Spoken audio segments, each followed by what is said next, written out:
Hello friends, garden আর friend চ্যানেলে আপনাকে স্বাগত। আমাদের আবহাওয়ায় আমাদের একটা এক্সপেকটেশন ছিল যে ম্যান্ডারিন বা অরেঞ্জ ভ্যারাইটি যেটা কাটলে বিদেশে আমরা যেমন দেখি ভিতরটা একদমই red, dark red, blood colour, সেই কালারটা আমরা পাবো। এই উদ্দেশ্যে কিন্তু বিগত 5, 6, 7 বছর থেকে বহু জাত সংগ্রহ করেছি, বহু জাত ছাদ বাগানে লাগিয়েছি, তার মধ্যে বহু রিজেক্ট করেছি এবং অল্প কয়েকটা জাত সিলেকশন পেয়েছি যেগুলো আমাদের এখানে খুব ভালোভাবে হচ্ছে। চলুন একে একে দেখে নেওয়া যাক এগুলো কি ভ্যারাইটি হতে পারে এবং এর প্রপার রেজাল্ট বা রিভিউ আজকে আপনাদের সামনে তুলে ধরবো। এর মধ্যে প্রথমেই যে জাতটি রয়েছে সেটা হলো পার্নাম্বুকো ব্লাড অরেঞ্জ। এই গাছটায় দেখুন একটাই মাত্র রয়েছে, আর বাকিগুলো আমরা অলরেডি তুলে নিয়েছি এবং নতুনভাবে গাছে ফল সেটও হতে শুরু করেছে। এই একটাকে আমরা পিক করে নিলাম। এবার আমরা তুলে নিচ্ছি এদিকে ম্যান্ডারিনের একমাত্র জাত যেটায় ব্লাড কালার আসে, সেটা হলো MOA8 ব্লাড ম্যান্ডারিন। অনেকেই প্রশ্ন করেন যে দাদা, কমলা লেবুর মধ্যেও কি ব্লাড কালার আসা সম্ভব? চলুন দেখে নিই আদৌ সম্ভব কিনা। MOA8 ব্লাড ম্যান্ডারিন, এর আগেও এর টেস্ট রিভিউ করেছি, রিভিউ দিয়েছি, এবারও দিচ্ছি। এই দেখুন ভেতরটা কিন্তু পুরো ব্লাড কালার আসতে শুরু করেছে, মাঝখান থেকে ব্লাডের আভা ছড়াতে শুরু করেছে। এবার দেখি জুস কতটা পরিমাণ রয়েছে। যে জুসের কোনো রকম কোনো কমতি নেই, আর জুসটা কিন্তু একদম ব্লাড কালার। সবচেয়ে ভালো কথা টেস্ট, এর টেস্ট এবং ফ্লেভার অনেক বেশি বেটার। কমলা লেবুতে আমরা যেমনটা চাই, ইউনিক একটা ফ্লেভার রয়েছে, ইউনিক একটা টেস্ট রয়েছে, যা একে অতুলনীয় করে তুলেছে। আমি ইতিপূর্বেও টেস্ট করেছিলাম। MOA8 ব্লাড ম্যান্ডারিন কিন্তু শৌখিন পর্যায়ে আপনারা একটা করতে পারেন, আপনাদের ছাদ বাগানে রাখার জন্য এটা একটা দারুণ ভ্যারাইটি হবে। এবার আসি দ্বিতীয় ভ্যারাইটি, গ্রেপ ফ্রুটকে বলা হয় মেডিসিনাল ফ্রুট। এটা হলো রুবি রেড গ্রেপ ফ্রুট, যেটার ভিতরটা সম্পূর্ণরূপে রেড কালার হয়। এটা কিন্তু একটা সিডলেস ভ্যারাইটি, কিন্তু আমাদের এখানে ক্রস পলিনেশনের কারণে দুই একটা সিড মাঝে মধ্যে চলে আসে। ভেতরটা দেখুন সম্পূর্ণটা রেড। অনেকে জিজ্ঞেস করেন যে দাদা এটা কালার করেছেন কিনা। গতদিনে আমার এক বন্ধু বলছিল যে আদৌ কি কালার না প্র্যাকটিক্যাল। চলুন আমরা কেটে কেটে পিস করে দেখছি আদৌ কালার না প্র্যাকটিক্যাল।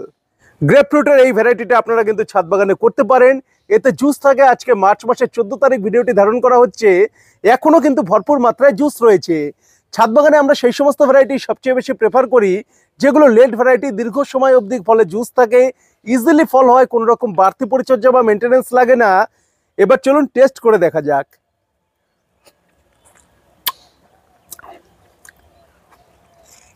ইতিপূর্বে যখন আমি টেস্ট করেছিলাম তখন কিন্তু মিষ্টতার পরিমাণ অনেকটাই কম ছিল, কিন্তু সময়ের সাথে সাথে কিন্তু মিষ্টতার পরিমাণ অনেকটাই ইনক্রিজ হয়েছে।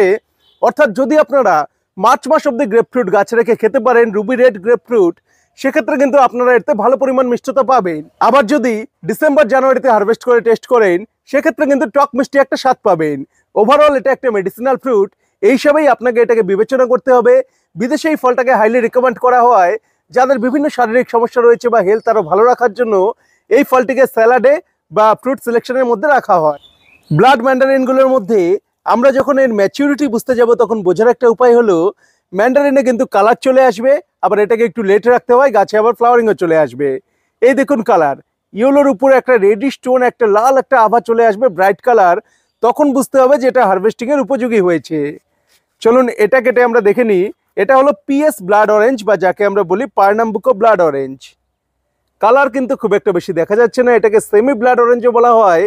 পর্যাপ্ত জুস রয়েছে, কিন্তু বাইরেটা যতটা অ্যাট্রাকটিভ আমার ফিল হলো, কাটার পর ভিতরে অ্যাট্রাকশনটা কিন্তু একদমই ডাল হয়ে গেল। যাই হোক, পর্যাপ্ত পরিমাণে জুস রয়েছে, এটাই একটা পজিটিভ দিক। এবার টেস্ট করে দেখি খেতে কেমন লাগছে। বাইরের কালারটা কিন্তু সত্যিই আমাকে অন্যরকম একটা আশা এনে দিয়েছিল। এবার টেস্ট দেখি সেই আশাটা পূরণ করতে পারে কিনা। না, খেতে এটা এভারেজ বলতে হবে, মানে এর মধ্যে ইউনিক কিছু নেই বা ভালো কিছু আমার মনে হচ্ছে না।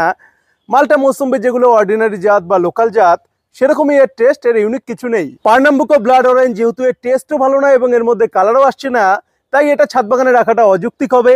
রুবি রেড গ্রেপফ্রুট এক্সেলেন্ট একটা কালার নিয়ে এসেছে এবং ম্যাচিউরিটির সাথে সাথে দেখছি লেট হারভেস্ট করলে একটা ভালো স্বাদও নিয়ে আসছে।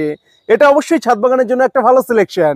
দেন রয়েছে আমাদের MOA8 ব্লাড ম্যান্ডারিন।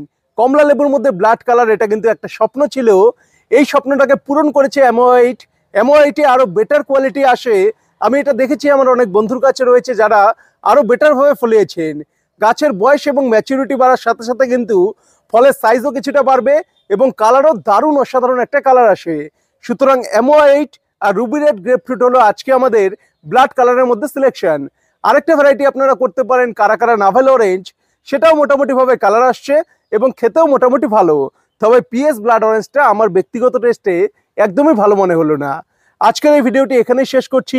সকলে ভালো থাকবেন, ধন্যবাদ।